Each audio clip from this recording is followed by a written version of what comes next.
À la réunion de famille, ils m'ont prise par surprise, ma petite fille et moi, nous poussant toutes les deux dans le lac pendant que tout le monde, sur la rive, se tenait là à rire. J'ai réussi tant bien que mal à nous sortir de l'eau, haletante et tremblante, et j'ai immédiatement commencé à demander où était ma fille. Ma sœur a ricané. Ne sois pas si dramatique. Elle doit être quelque part là-dessous. Ma mère s'est contentée de renifler.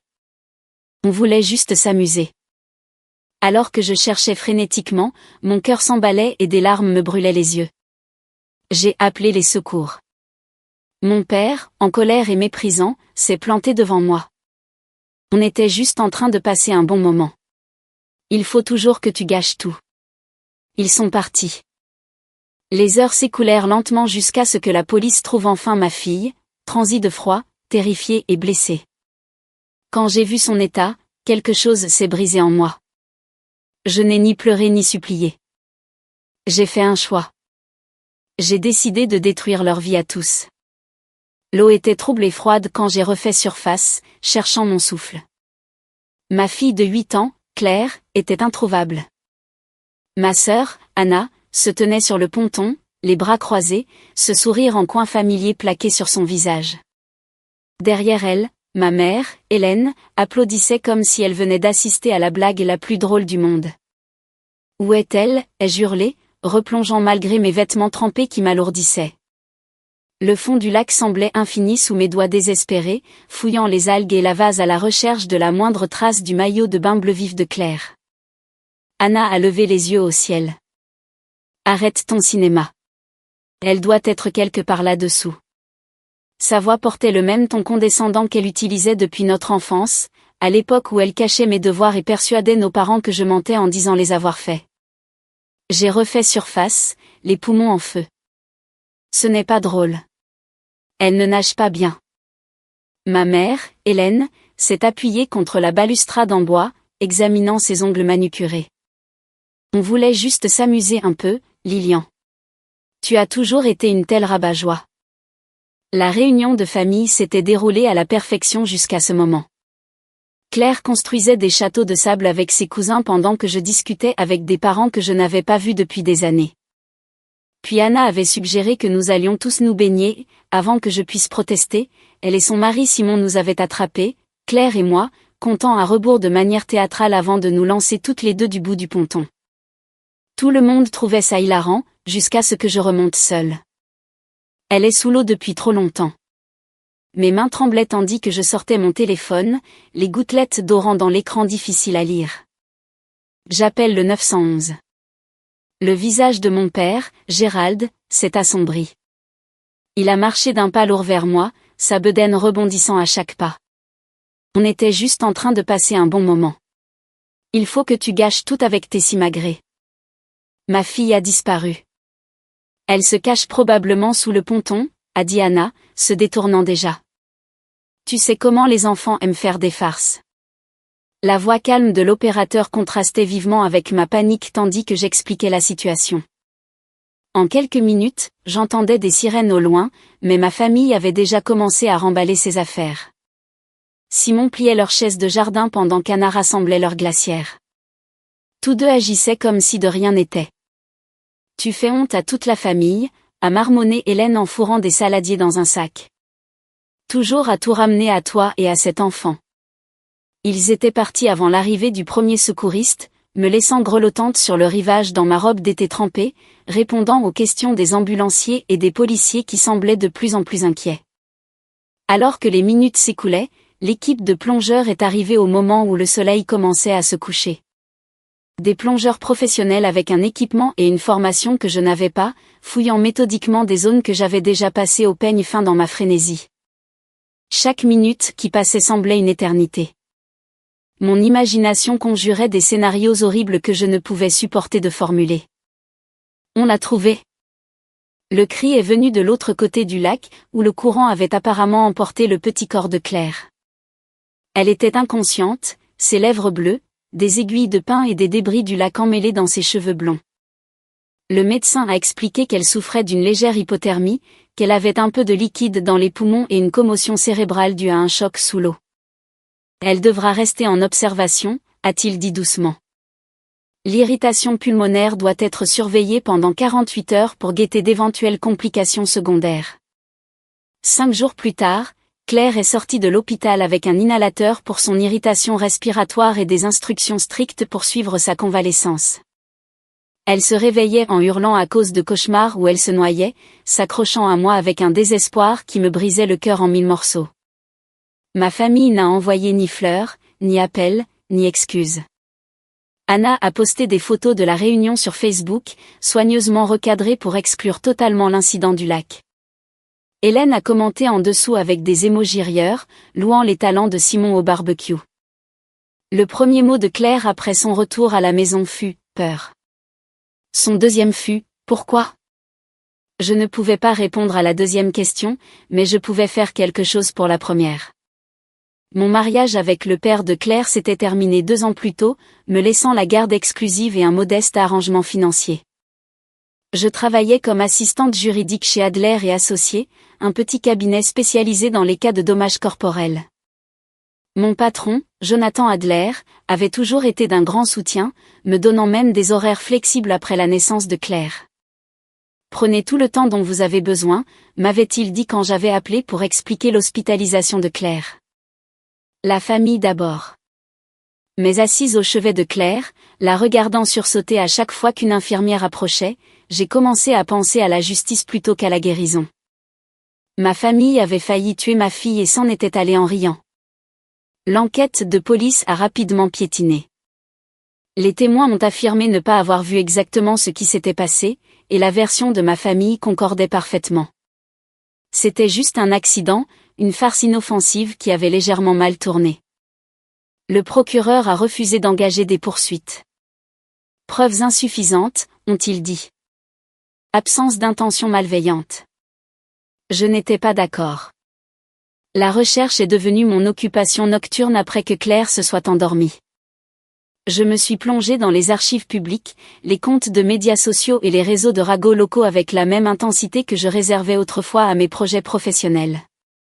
Ma famille avait toujours été négligente avec ses secrets, étalant ses difficultés financières sur Facebook, se vantant de pratiques commerciales douteuses lors des réunions de famille et laissant des traces numériques de leurs activités sur de multiples plateformes. Vivre dans la même petite ville depuis 30 ans signifiait que je savais quels voisins se détestaient, quels commerçants avaient des griefs et quels anciens employés nourrissaient des rancunes. Plus important encore, ma formation d'assistante juridique m'avait appris à rechercher dans les archives publiques, à identifier les violations légales potentielles et à comprendre quelles agences enquêtaient sur des types de crimes spécifiques. Anna et Simon croulaient sous les dettes malgré leur style de vie ostentatoire. L'historique de leurs paiements hypothécaires était disponible dans les registres du comté, montrant 3 mensualités manquées au cours des derniers mois. L'entreprise de construction de Simon avait plusieurs privilèges déposés contre elle par des fournisseurs et des sous-traitants, toutes des informations publiques accessibles via la base de données du palais de justice. Les publications Facebook d'Anna montraient des achats coûteux et des vacances qui ne correspondaient manifestement pas à leurs revenus réels. Ma mère, Hélène, travaillait comme comptable pour l'église communautaire de Riverside, s'occupant de leur registre financier et du traitement des dons.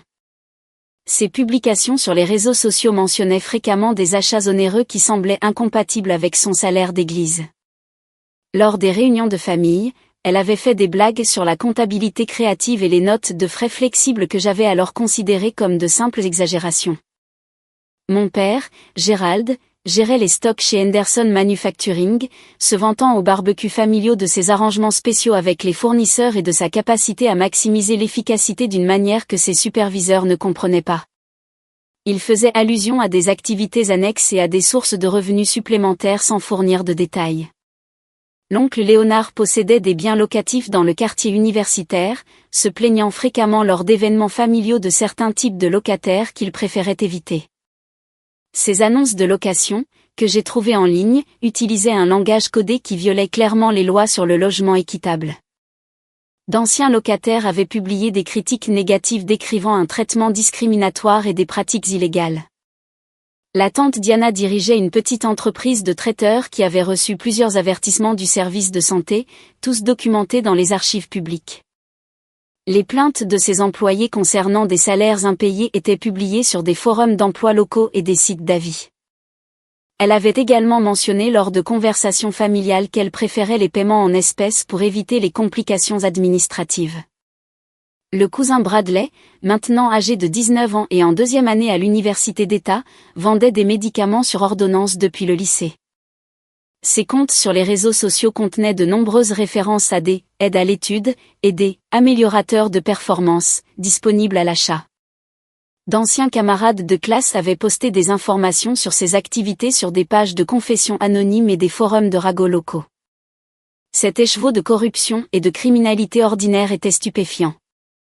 Ces gens avaient passé des années à enfreindre les lois et à blesser les autres, convaincus que leur relation dans cette petite ville les protégerait des conséquences.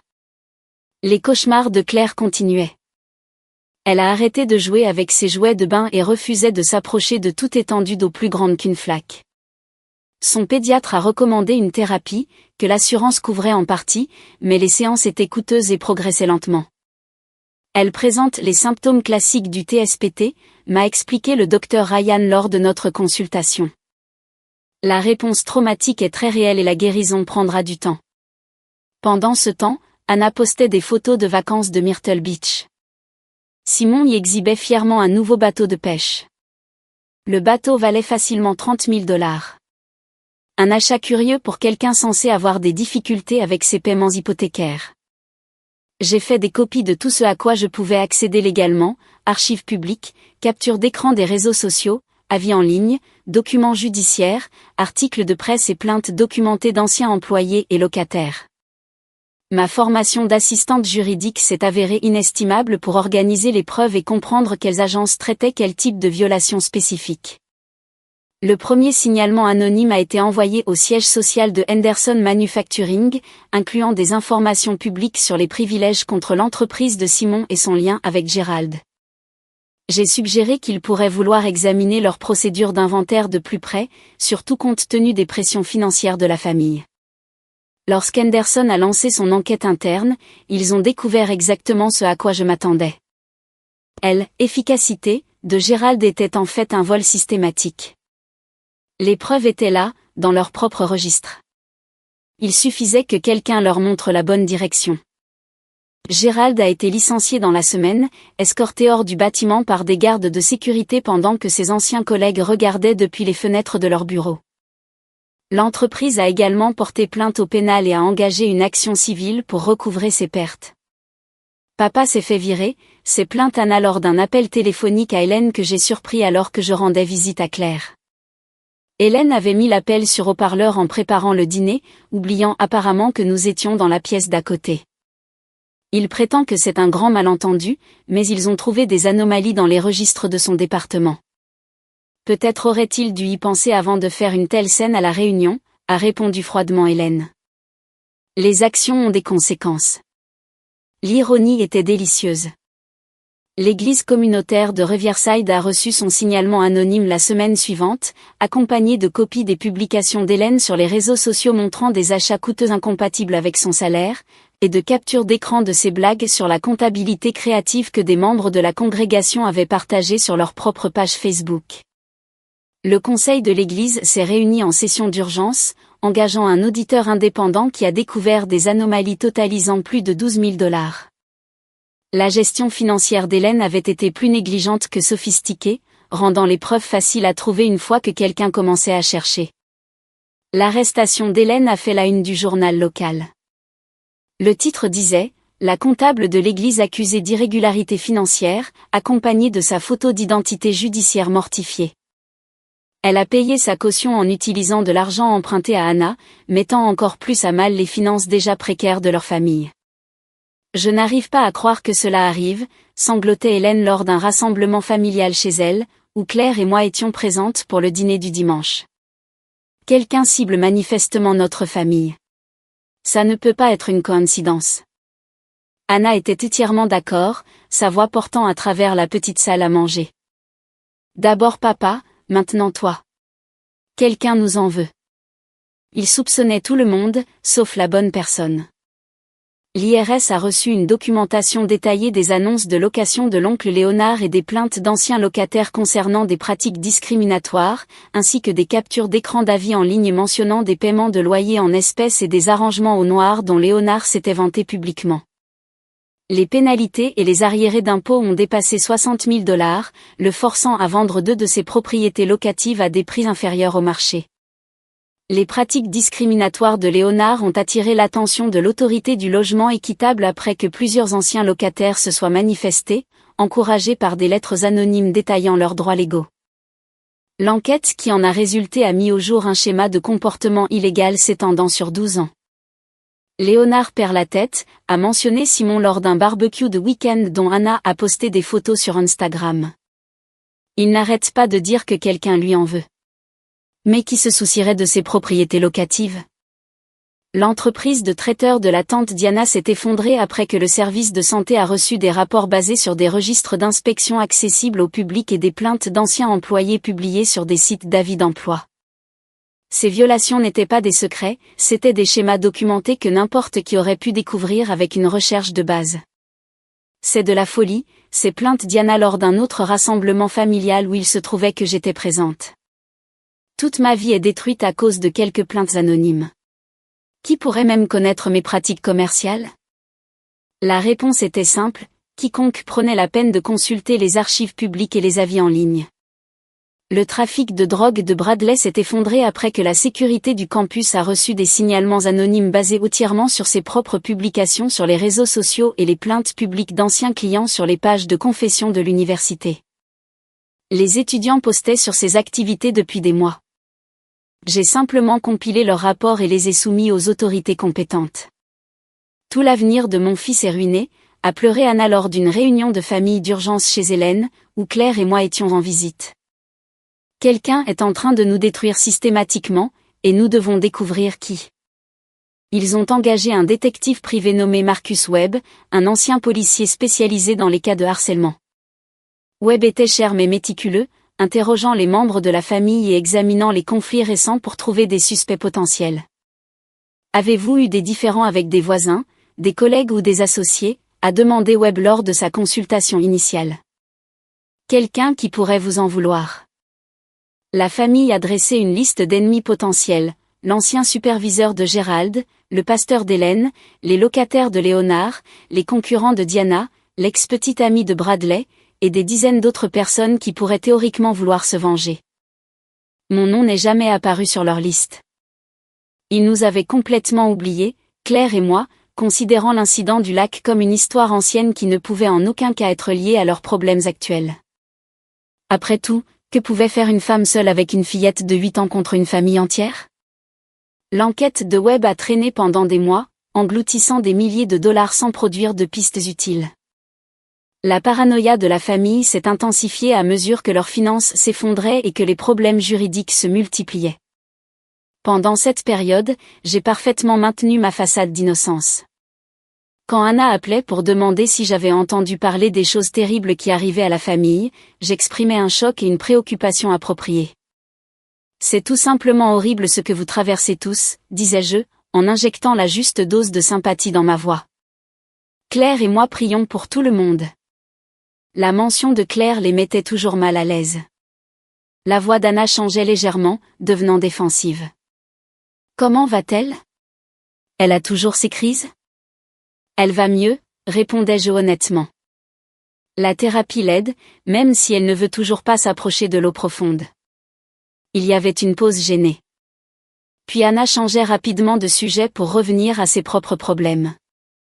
La culpabilité était là, enfouie sous des couches de déni et d'apitoiement sur soi, mais elle existait. J'ai recommencé à assister aux réunions de famille, amenant Claire quand c'était approprié.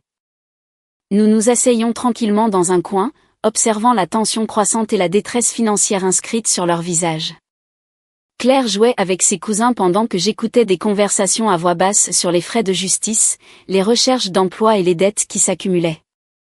Lilian est si forte, a commenté tante Diana lors du dîner familial avant le procès d'Hélène. Regarde comme elle gère bien tout ça après cet accident au lac. Accident. Il s'était convaincu que c'était un accident. Elle a toujours été résiliente, a convenu Hélène, sa voix creuse après des mois de stress et de nuits blanches. Même enfant, elle se contentait d'endurer les choses. L'observation était plus juste qu'elle ne le réalisait. J'avais passé mon enfance à endurer leur cruauté désinvolte, leurs commentaires irréfléchis, leur présomption que j'existais principalement pour leur divertissement. L'incident du lac n'avait pas été un moment isolé de mauvais jugement. C'était l'aboutissement de décennies à nous traiter, Claire et moi, comme des objets jetables. La convalescence de Claire offrait la couverture parfaite pour mes activités. Pendant qu'elle assistait à ses séances de thérapie, je m'asseyais dans la salle d'attente pour rechercher ma prochaine cible. Pendant qu'elle jouait tranquillement dans sa chambre, je compilais des preuves et coordonnais des signalements anonymes. Sa guérison donnait à ma mission un poids moral qui transcendait la simple vengeance. Le docteur Ryan avait expliqué que les enfants traitent les traumatismes différemment des adultes, compartimentant souvent les expériences jusqu'à ce qu'ils se sentent assez en sécurité pour les affronter pleinement. Claire pourrait avoir des réactions différées en grandissant, avait prévenu la thérapeute. L'adolescence en particulier peut déclencher une anxiété renouvelée concernant un traumatisme infantile. J'ai soigneusement noté cette information. Ma fille aurait besoin d'un soutien continu pendant des années. Un soutien qui exigeait des ressources financières et une énergie émotionnelle. Chaque dollar que ma famille dépensait en frais de justice était de l'argent qu'ils ne pourraient pas utiliser pour faire des excuses qu'ils n'offriraient de toute façon jamais. Les méthodes du détective privé sont devenues de plus en plus désespérées à mesure que l'hiver avançait. Webb a commencé à interroger des parents éloignés et d'anciens voisins, cherchant des liens qui pourraient expliquer les attaques coordonnées contre ses clients. Votre famille a-t-elle été impliquée dans des procès récemment, m'a-t-il demandé lors d'un entretien téléphonique. Des litiges commerciaux ou des conflits personnels qui auraient pu dégénérer? Pas que je sache, ai-je répondu honnêtement. Nous ne sommes pas une famille très procédurière. La plupart d'entre nous évitent la confrontation. Webb a pris des notes que je ne pouvais pas voir, mais son ton suggérait la frustration face à une autre impasse. Et l'incident à la réunion de famille? Je crois comprendre qu'il y a eu une sorte d'accident impliquant votre fille. Mon pouls est accéléré, mais ma voix est restée calme. Claire est tombée dans le lac pendant une baignade. C'était effrayant sur le moment, mais elle va bien maintenant. Les enfants se remettent vite de ce genre de choses. Y a-t-il eu des rancœurs à propos de l'incident? Des reproches ou du ressentiment? Bien sûr que non. Les accidents arrivent, surtout près de l'eau. Je suis juste reconnaissante que tout le monde ait été là pour aider. Le mensonge venait facilement car il contenait des bribes de vérité. Tout le monde avait été là, à regarder, à rire, à rejeter ma réaction qu'il jugeait excessive. Leur aide n'était venue qu'après que j'ai clairement fait comprendre que la situation était grave. Webb a définitivement rayé ma famille de sa liste de suspects. Après cette conversation, une mère en deuil, concentrée sur la guérison de son enfant, ne pouvait pas orchestrer une campagne de destruction aussi élaborée. La chronologie ne collait pas. La motivation semblait insuffisante, et je manquais des ressources ou des relations évidentes nécessaires pour une vengeance aussi complète. Il avait tort sur toute la ligne, mais ses hypothèses jouaient parfaitement en ma faveur. L'échec de l'enquête a plongé la famille dans une paranoïa et une suspicion mutuelle plus profonde. Anna a commencé à soupçonner Simon d'avoir des dettes de jeu secrètes qui auraient pu attirer des créanciers dangereux. Simon se demandait si Anna n'avait pas eu une liaison avec quelqu'un d'assez vindicatif pour détruire leur vie. Hélène se demandait si Gérald n'avait pas volé d'autres employeurs, se créant des ennemis qu'elle ne connaissait pas. Peut-être que nous avons cherché tout ça, a admis Léonard lors d'une réunion de famille particulièrement sombre à la table de la cuisine d'Hélène. Peut-être que nous avons tous pris des raccourcis pendant si longtemps que ça a fini par nous rattraper. Gérald a frappé du poing sur la table, faisant trembler les tasses de café. Ne commence pas avec tes conneries de culpabilité, putain. On a travaillé dur pour tout ce qu'on avait. Une ordure jalouse essaie de nous démolir. Et tu veux qu'on se blâme nous-mêmes? Je dis juste qu'on devrait peut-être examiner notre propre comportement. Notre comportement? Et de Lilian, alors? Toujours à agir comme si elle était meilleure que nous. La petite Lilian parfaite avec son diplôme universitaire et son boulot chic, à nous regarder de haut. La mention de mon nom a mis plusieurs membres de la famille mal à l'aise. Anna s'est éclairci la gorge. Papa, arrête. Lilian a ses propres problèmes. Elle tient à peine le coup avec Claire et tout le reste. Vraiment? Les yeux de Gérald se sont plissés. Ça semble drôlement pratique qu'elle soit la seule à ne pas être touchée par toute cette malchance. Simon a secoué la tête. Tu es paranoïaque, Gérald. Lilian ne pourrait pas organiser quelque chose comme ça même si elle le voulait. Elle est trop douce. Le mot est resté en suspens dans l'air comme une insulte. Douce, faible, incapable de représailles sérieuses. Hélène est intervenue avant que la conversation ne dégénère. Nous devons rester soudés au lieu de nous retourner les uns contre les autres. C'est exactement ce que veut la personne qui fait ça, que nous nous effondrions de l'intérieur. Mais le mal était fait. La suspicion avait été plantée et elle grandirait au cours des mois suivants, à mesure que leur situation continuerait de se détériorer. J'ai eu connaissance de cette conversation parce que j'étais assise dans le salon d'Hélène quand elle a eu lieu, tenant compagnie à Claire pendant qu'elle jouait avec ses cousins. Les adultes parlaient à voix basse, mais les petites maisons ne cachent pas bien les voix. Bradley avait commencé à boire beaucoup depuis son expulsion et appelait souvent des membres de la famille pour se plaindre de sa situation. Lors d'un de ses appels à Hélène, que j'ai surpris en aidant dans la cuisine, il a mentionné les soupçons de son grand-père. Papy pense que quelqu'un dans la famille pourrait être impliqué, a-t-il dit, son élocution légèrement pâteuse. Il dit que c'est bizarre comme certaines personnes ne sont pas touchées par toute cette malchance. Quand Hélène m'en a parlé plus tard, j'ai réagi avec une confusion blessée. C'est ridicule. Pourquoi voudrais-je faire du mal à ma propre famille? Surtout après tout ce que nous avons traversé avec la convalescence de Claire. Elle m'a rapidement rassurée en disant que Gérald cherchait juste quelqu'un à blâmer, que ses soupçons étaient infondés et nés du désespoir. Je comprends. Les gens ont besoin d'explications quand de mauvaises choses arrivent. C'est plus facile que d'accepter que la vie puisse être aléatoire et cruelle. Oui, exactement. Aléatoire et cruelle, a dit Bradley en faisant teinter les glaçons dans son verre. Parfois je me demande, pourtant. Et si ce n'était pas aléatoire? Et si quelqu'un nous éliminait vraiment un par un? Qui ferait une chose pareille? Je ne sais pas. Quelqu'un à qui on a fait du mal, peut-être. Quelqu'un qui attendait le bon moment pour se venger. La conversation a duré encore 20 minutes. Bradley développait ses théories paranoïaques pendant que je fournissais des réponses compatissantes et des réorientations douces. Au moment où il a raccroché, il s'était convaincu que les soupçons de son grand-père étaient infondés, et que j'étais exactement ce que je semblais être, une mère célibataire en difficulté, aux prises avec son propre traumatisme. La beauté de la manipulation psychologique réside dans le fait de permettre aux gens de se convaincre de ce que vous voulez qu'ils croient. Je n'ai jamais eu à mentir directement sur mon innocence. J'ai simplement créé un espace pour qu'ils parviennent eux-mêmes à cette conclusion. Les rapports de progrès de Claire sont devenus un autre outil dans mon arsenal. Quand le docteur Rowan notait des améliorations dans ses habitudes de sommeil et ses interactions sociales, je m'assurais de partager la bonne nouvelle avec les membres de la famille lors d'appels téléphoniques. Elle commence enfin à guérir, disais-je avec un soulagement sincère. Les cauchemars sont moins fréquents, et elle a moins peur de l'heure du bain. Ces mises à jour servaient plusieurs objectifs. Elle démontrait que je restais concentré sur le bien-être de Claire plutôt que sur des fantasmes de vengeance, elle rappelait à ma famille les dommages que leur accident avait causés, et elle m'établissait comme une mère dévouée dont les priorités étaient clairement ailleurs. La situation financière de la famille est devenue de plus en plus désespérée. À l'arrivée du printemps, Anna avait commencé à vendre des objets personnels sur des marchés en ligne, bijoux, appareils électroniques, vêtements de marque qu'elle avait accumulés pendant des temps meilleurs. Le camion de Simon a été saisi, le forçant à emprunter la vieille Honda d'Hélène pour des entretiens d'embauche qui aboutissaient rarement à des offres.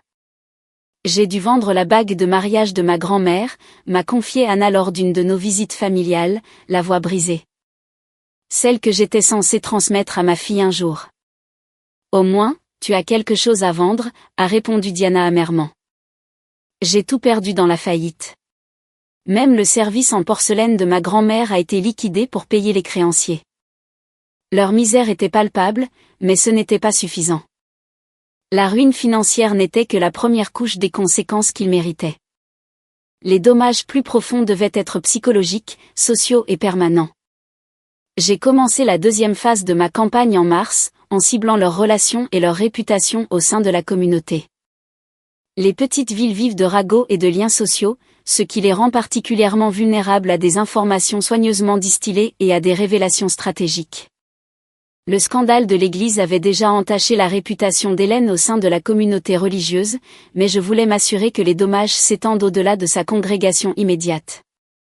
J'ai commencé à fréquenter différentes églises de la ville, amenant progressivement les conversations sur les thèmes de la confiance, de la trahison et de la responsabilité financière. C'est si triste ce qui s'est passé à l'église de Riverside, mentionnais-je nonchalamment pendant les rencontres après le service. Ça fait se demander si on connaît vraiment les gens à qui on confie notre argent. L'employeur d'Anna chez Target a reçu des lettres anonymes détaillant les activités criminelles de sa famille et suggérant qu'une personne avec un si mauvais jugement pourrait ne pas être apte à manipuler des caisses enregistreuses et à interagir avec les clients. Les lettres étaient soigneusement rédigées pour ressembler à des plaintes de clients concernés plutôt qu'à des attaques malveillantes. La recherche d'emploi de Simon est devenue encore plus difficile après que des employeurs potentiels ont commencé à recevoir des communications anonymes similaires. Les lettres contenaient toujours des documents publics et des coupures de journaux comme preuve, les rendant impossibles à rejeter comme de simples rumeurs. L'isolement social de l'oncle Léonard s'est aggravé à mesure que d'anciens associés prenaient leur distance. Des signalements anonymes au Better Business Bureau ont détaillé ses pratiques discriminatoires et sa publicité mensongère, entraînant des enquêtes supplémentaires et des plaintes officielles. Son adhésion au Rotary Club a été discrètement révoquée. La mort sociale était plus lente que la destruction financière, mais finalement plus dévastatrice. L'avenir académique de Bradley restait en ruine, mais je voulais m'assurer que sa réinsertion sociale soit également impossible. Des rapports anonymes à son agent de probation détaillaient sa consommation continue d'alcool et de drogue, des violations qui pourraient entraîner une peine de prison si elles étaient prouvées. L'agent de probation a augmenté la surveillance de Bradley et a exigé des séances de conseil supplémentaires, limitant encore plus sa capacité à reconstruire sa vie. Les tentatives de tante Diana pour trouver un nouvel emploi dans la restauration ont été systématiquement sabotées. Les responsables de la santé des comtés voisins ont reçu des informations détaillées sur ces violations antérieures, rendant difficile pour elle de simplement déménager et de recommencer. La campagne exigeait un timing soigné et une attention méticuleuse aux détails. Chaque communication devait sembler être le rapport d'un citoyen concerné plutôt qu'une attaque coordonnée. Les informations devaient être exactes et vérifiables. Les vacances de printemps de Claire ont fourni une couverture supplémentaire pour mes activités. Pendant qu'elle était au centre de loisirs, j'avais des journées entières pour rechercher, écrire des lettres et coordonner les divers éléments de ma campagne de vengeance élargie. Maman travaille si dur, a mentionné Claire au docteur Rowan lors d'une de ses séances. Elle est toujours sur son ordinateur quand je dors. La thérapeute m'a fait part de cette observation, l'encadrant comme une préoccupation potentielle concernant l'équilibre entre vie professionnelle et vie privée. J'ai immédiatement ajusté mon emploi du temps, m'assurant de passer du temps de qualité avec Claire avant de commencer mes recherches nocturnes. Son bien-être émotionnel restait ma principale préoccupation, même si je détruisais systématiquement les personnes qui avaient menacé sa sécurité. La maison d'Anna et Simon a fait l'objet d'une procédure de saisie en janvier. L'entreprise de construction de Simon a déposé le bilan après avoir perdu 3 procès majeurs. Anna a pris un emploi au salaire minimum chez Target, sa fierté brisée en même temps que sa cote de crédit. Les frais de justice d'Hélène ont englouti toutes ses économies. Elle avait vieilli de 10 ans en 6 mois, son apparence soignée remplacée par des cheveux gris induits par le stress et de profondes rides d'inquiétude. Le procès civil de Gérald avançait lentement tandis que son affaire pénale attendait son procès. Il avait déménagé dans un studio dans le pire quartier de la ville, subsistant grâce aux bons d'alimentation et à la charité. L'empire locatif de l'oncle Léonard s'était complètement effondré. Tante Diana a déclaré faillite personnelle. L'expulsion de Bradley de l'université a entraîné la perte de ses bourses et de ses prêts étudiants. Le détective privé a finalement épuisé ses pistes et a recommandé à la famille d'accepter leurs circonstances comme une malchance coïncidente plutôt qu'un harcèlement coordonné. Parfois, la vie est ainsi faite, a expliqué Webb dans son rapport final. Je n'ai trouvé aucune preuve de persécution ciblée ou de vengeance organisée. La convalescence de Claire a progressé lentement mais sûrement. Elle a commencé à poser des questions sur la réunion de famille, ses souvenirs s'aiguisant à mesure que le choc immédiat s'estompait. « Pourquoi nous ont-ils fait du mal, maman ?» m'a-t-elle demandé un soir en l'abordant. « Certaines personnes n'agissent pas sans réfléchir », ai-je répondu prudemment. Elles ne considèrent pas comment leur choix affecte les autres. Est-ce qu'ils sont désolés maintenant? J'ai envisagé de mentir. Au lieu de cela, j'ai choisi l'honnêteté. Je ne pense pas, mon cœur. Mais ce n'est pas grave. Nous sommes en sécurité maintenant, et c'est ce qui compte. La deuxième phase de mon plan s'est lancée au printemps, ciblant les derniers biens et relations de la famille. J'ai cultivé des relations avec des journalistes locaux, fournissant des informations de fond sur les divers ennuis judiciaires de la famille. L'histoire était irrésistible. Famille d'escrocs, comment la série de crimes d'un clan a finalement été rattrapée, a été publiée en 3 parties dans le journal. Les articles ont détruit ce qui restait de leur statut social. L'isolement social a aggravé leur dépression et leur paranoïa. Le 9e anniversaire de Claire fut une petite fête intime, juste quelques amis de l'école et leurs parents. Nous avons célébré dans notre jardin avec un gâteau fait maison et des jeux simples. Le genre de bonheur authentique que ma famille n'avait jamais compris. C'est le meilleur anniversaire de tous les temps, a annoncé Claire en ouvrant ses cadeaux, son sourire sincère et éclatant. Je la regardais rire avec ses amis, barbotant prudemment dans la petite pataugeoire que nous avions installée. Elle hésitait encore avant d'entrer dans l'eau, mais elle guérissait. Mon téléphone a vibré avec une alerte d'information, une femme de la région condamnée à 2 ans de prison pour détournement de fonds dans une église. La condamnation d'Hélène était enfin tombée. La saisie de la maison d'Anna était terminée. Le procès pénal de Gérald était prévu pour août. Le règlement de l'oncle Léonard incluait une interdiction permanente de gérer des biens locatifs. Bradley s'était inscrit dans un collège communautaire. La faillite de tante Diana était finalisée. La destruction s'était déroulée sur près de 2 ans. Je n'avais pas eu besoin de fabriquer des preuves ou d'enfreindre des lois. J'avais simplement relié les points qui étaient déjà là. Claire a fini d'ouvrir ses cadeaux et a couru pour me serrer dans ses bras. « Je t'aime, maman », a-t-elle murmuré. « Moi aussi je t'aime, mon bébé, plus que tout. » Alors que ses amis jouaient en arrière-plan, j'ai réfléchi au travail de l'année écoulée. Ma famille avait failli tuer ma fille et s'en était allée en riant, confiante que leurs actes n'auraient aucune conséquence. Ils avaient eu tort. La justice avait de nombreux visages, mais la vengeance n'en avait qu'un, patient, minutieux et absolument final. Leur arrogance avait été leur perte, leur supposition que j'étais trop faible ou trop brisée pour riposter efficacement. Le rire de Claire résonnait dans le jardin.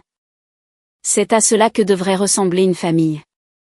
Une joie authentique au lieu de moqueries cruelles. Un amour solidaire au lieu d'une indifférence insensible. Mon téléphone a de nouveau vibré. Le propriétaire d'une entreprise de construction fait face à des accusations de fraude devant un tribunal fédéral.